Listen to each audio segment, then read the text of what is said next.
పెద్దపల్లి జిల్లా కేంద్రంలోని ఆర్కే గార్డెన్లో కాంగ్రెస్ పార్టీ జిల్లా అధ్యక్షుడు ఠాగూర్ మక్కాన్ సింగ్ ఎమ్మెల్యే చింతకుంట విజయ రమణారావుల ప్రోటోకాల్ వివాదంపై మీడియా సమావేశం నిర్వహించారు. పెద్దపల్లి ఎంపీ గడ్డం వంశీని ఉద్దేశించి కీలక వ్యాఖ్యలు చేశారు. ఈ సందర్భంగా వారు మాట్లాడుతూ కేవలం ఆలోచన లేకుండా చేతగాని మాటలు మాట్లాడుతున్నారని అన్నారు. అటు ఇటు కానోడే అట్లా మాట్లాడతారని మక్కాన్ సింగ్ రాజు ఠాగూర్ విమర్శించారు. నిన్న బీఆర్ఎస్ నాయకుడు మంత్రి మాజీ శాసనసభ్యుడు పుట్టమధు గారు మరి రాష్ట్ర దేవాదాయ శాఖ ప్రిన్సిపల్ సెక్రటరీ గారిని ఉద్దేశించి ఏదైతే దళితుని ఫోటో పెట్టలేదు దాన్ని మేము ఖండిస్తూ ఉన్నాం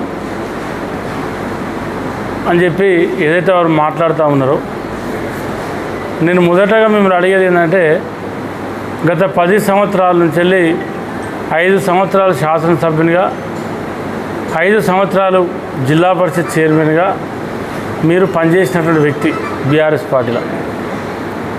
మీ పార్టీ నాయకుడు కేసీఆర్ గారు ఆనాడు తెలంగాణ ఉద్యమ సమయంలో ఈ తెలంగాణ రాష్ట్రానికి మొదటి ముఖ్యమంత్రి దళితుడు అవుతారని చెప్పారు. కానీ దళితుడు కాలే, ఆయనే ముఖ్యమంత్రి అండి. మరి మీరు 10 ఏళ్ళల్లో 2 ప్రభుత్వాలల్లో ఎంతమంది దళితులకు మీ పార్టీలో పదవులు ఇచ్చారు ప్రజాప్రతినిధిగా? ఆనాడు ఒకసారి రాజయ్యను మంత్రి పెట్టి 6 నెలలు కాకముందే, సంవత్సరం తిరగకముందే రాజయ్యని వీకి కడియం శ్రీని పెట్టారు. మళ్ళీ రెండోసారి కొప్పులీశ్వరిని పెట్టారు. అంటే ఒకసారి ఒక్కరిను, ఆయనను తీసి మళ్ళీ ఒకసారి రెండో గవర్నమెంట్లో మళ్ళొక్కరు.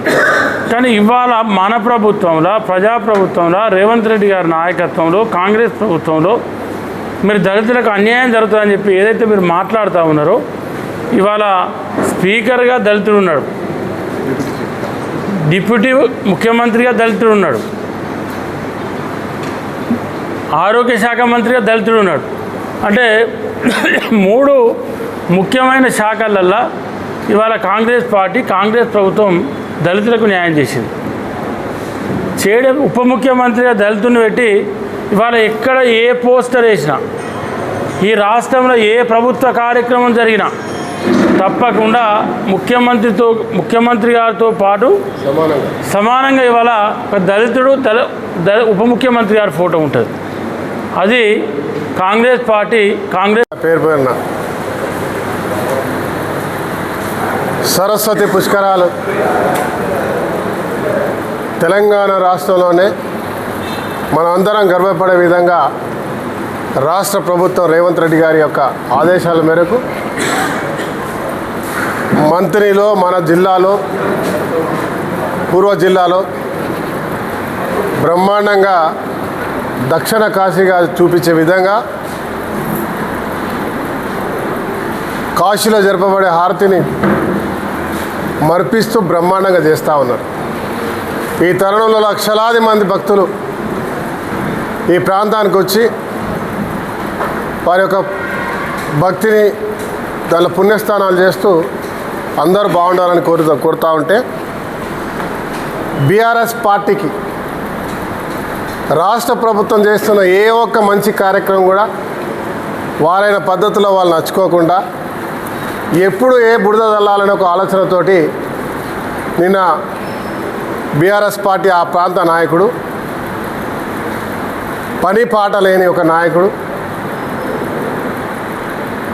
గత ప్రభుత్వంలో దళితులకు ఏ రకంగా అవమానపరిచిండో కేసీఆర్ అని మర్చిపోయి దళితులను బహిష్కరించినటువంటి చరిత్ర కలిగిన ఆ పార్టీ, దళితులను బలహీనులను దగ్గర కూడా రానిటువంటి ఆ పార్టీ, ఈయన బలహీనులను చెప్పుకునే వారికి కూడా గేట్లో కూడా కనీసం లోపల రానిటువంటి ఒక పార్టీలో ఉంటూ నిరంతరం 10 సంవత్సరాలు దళితులను బలహీనులను అవమానపరిచినటువంటి ఆ పార్టీ వాళ్ళు ఇలా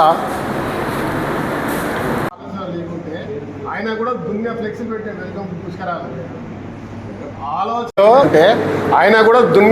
పెట్టాడు వెల్కమ్ పుష్కరాలు ఆలోచన కేవలం బురద జల్లే కార్యక్రమం. శాత కాకుండా ఆడవాళ్ళ మీద మాట్లాడు. ఇది వేరే భాషలో చెప్పాలంటే ఇంకొకరు మాట్లాడతారు అటు ఇటు కాను. అంతే. ధన్యవాదాలు. ప్రజాప్రభుత్వంలో రేవంత్ రెడ్డి గారి నాయకత్వంలో కాంగ్రెస్ ప్రభుత్వంలో మీరు దళితులకు అన్యాయం జరుగుతుంది. ఇప్పుడు ఏదైతే సారాంశం వాళ్ళకి అర్థమైంది. Thank you. చెప్పు గట్టిగా.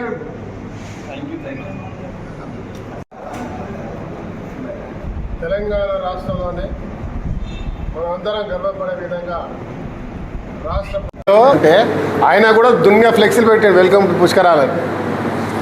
ఆలోచన కేవలం బురదల్లే కార్యక్రమం. శాత కాకుండా ఆడవాళ్ళ మీద మాట్లాడు. ఇది వేరే భాషలో చెప్పాలంటే ఇంకొకరు మాట్లాడతారు అటు ఇటు కాను.